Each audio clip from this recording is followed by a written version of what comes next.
So hello guys and welcome back to the channel. तो ये दूसरा वीडियो है और पहले वाला आपने देख ही लिया होगा पूरा प्रोसेस जिसमें मैंने उसमें बताया एक बेसिक ओवरव्यू के लिए। एंड इस वीडियो में मैं आपको बताने वाला हूँ क्या क्या डॉक्यूमेंट्स आपको लगेंगे।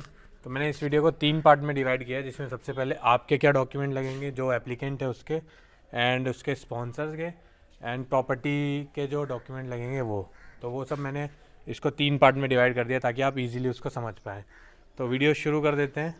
तो सबसे पहली जो मैं चीज़ बताना चाहता हूँ, शुरुआत करते हैं एप्लीकेंट के डॉक्यूमेंट से। तो एप्लीकेंट के जो डॉक्यूमेंट लगेंगे वो सबसे पहला तो मैंने जैसे आपको बताया था बेसिक डॉक्यूमेंट जो होता है वो पासपोर्ट चाहिएगा। एंड सारे एकेडमिक डॉक्यूमेंट्स यानी आपकी जो मार्कशीट हो गई और सर्टिफिकेट्स हो गए, कोई भी आपने कोर्स किया हो कुछ भी किया हो वो चीज़ें लगेंगी। एंड अगर आपका कोई गैप है, जैसे कि एग्जांपल के लिए ले लेते हैं कि मेरा गैप था 3 इयर्स का स्टडी के बीच में, तो वो मेरा जो गैप था उस टाइम पे मैं जॉब कर रहा था 2020 से लेके अभी तक, एंड कंटिन्यू वो मैं अभी भी मेरी जॉब चालू है। तो वो मैंने वहाँ पर शो कर दिया, तो उसके रिलेटेड भी मेरे को डॉक्यूमेंट शो करने पड़ेंगे। एंड अगर आपका 1 साल तक का गैप है उसमें आप आइल्स वगैरह शो कर सकते हैं। एंड अगर उससे ज़्यादा है तो आपको डॉक्यूमेंट लगेंगे। अगर आप भी मेरी तरह जॉब कर रहे हैं तो वो मैं आपको बता देता हूँ आपको क्या क्या चाहिएगा उसके लिए। तो आपको जॉइनिंग लेटर चाहिएगा, वर्क एक्सपीरियंस चाहिएगा, और जो आपके अकाउंट में सैलरी क्रेडिट होती है उसकी स्टेटमेंट चाहिएगी।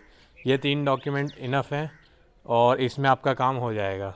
एंड उसके अलावा आप रेज्यूम तो आपका बना हुआ हो गई, क्योंकि अगर आप जॉब कर रहे हैं, और नहीं अगर आपका गैप है तो आपको ये भी एक डॉक्यूमेंट एडिशनल चाहिएगा कि आपको अपना रेज्यूम भी बना के देना है।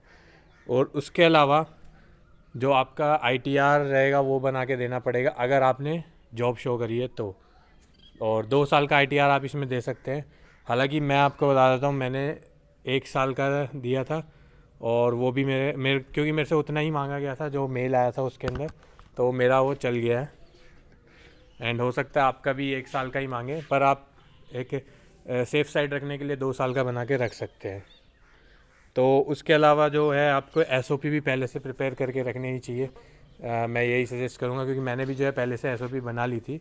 उसका एक बेनिफिट ये रहता है कि जैसे कुछ आप एडिशनल पॉइंट ऐड करना चाहते हैं तो वो जब हम बनाने बैठते तब हमें याद नहीं आता, लेकिन थोड़े टाइम बाद याद आता है। तो इसलिए मैंने बहुत पहले बना ली थी। तो जो मेरा फाइनल में SOP मैंने जो दी है वो एकदम फुल प्रूफ है, मतलब उसमें मैंने कोई भी पॉइंट मिस नहीं किया है। तो ये सारे डॉक्यूमेंट चाहिए थे एप्लीकेंट्स के। एंड इसके अलावा जो है स्पॉन्सर जो आपको कर रहे हैं, जो आपके फ़ंड कर रहे हैं, तो स्पॉन्सर में आप ज़्यादा से ज़्यादा 3 रखिएगा। मेरे को भी यही सजेस्ट किया था जो मेरे कंसल्टेंट है उसने। एंड उसका क्या क्या डॉक्यूमेंट लगेगा वो मैं आपको बता देता हूँ। उनके भी सेम ITRs लगेंगे 2 साल के, उसमें आपको 2 साल के ही लगेंगे, उससे कम मैं सजेस्ट नहीं करूँगा कि आप दें।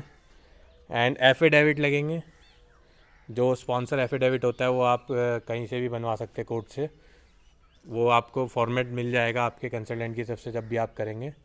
एंड उसके अलावा ITR जो मैंने उनका बताया, उसके अलावा स्टेटमेंट भी आपको देनी रहेगी उनके अकाउंट की 6 मंथ्स की।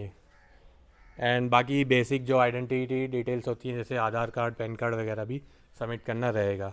तो एंड इन सब के बाद एक प्रॉपर्टी के लिए आपको है ना वैल्यूएशन निकालनी पड़ेगी, वैल्यूएशन रिपोर्ट जो CA निकाल सकता है, एंड नेटवर्थ की रिपोर्ट। ये मैं कहूँगा कि ये बहुत ज़रूरी है, क्योंकि जैसे मैंने 1-2 वीडियो में एक बंदे से कमेंट में बात करी, उसका प्रोफाइल इतना स्ट्रॉन्ग था लेकिन फिर भी उसका रिजेक्शन आ गया, क्योंकि उसने जो है अपनी नेटवर्थ वगैरह वहाँ पे शो नहीं करी हुई थी। तो मैं भी आपको अगर नहीं चाहते हैं आपका रिजेक्शन आए तो आप ये सारे डॉक्यूमेंट ज़रूर प्रिपेयर कर लें। और अगर आपको कुछ भी डाउट हो तो आप कमेंट करके मेरे से पूछ सकते हैं, अगर मेरे को मालूम होगा मैं पूरी कोशिश करूँगा उसको बताने की। और आज की वीडियो में सिर्फ इतना ही। अगर ये वीडियो अच्छा लगा तो लाइक कर देना, चैनल को सब्सक्राइब कर देना, एंड मैं मिलूँगा आपको अगले किसी वीडियो में। तब तक के लिए गुड बाय।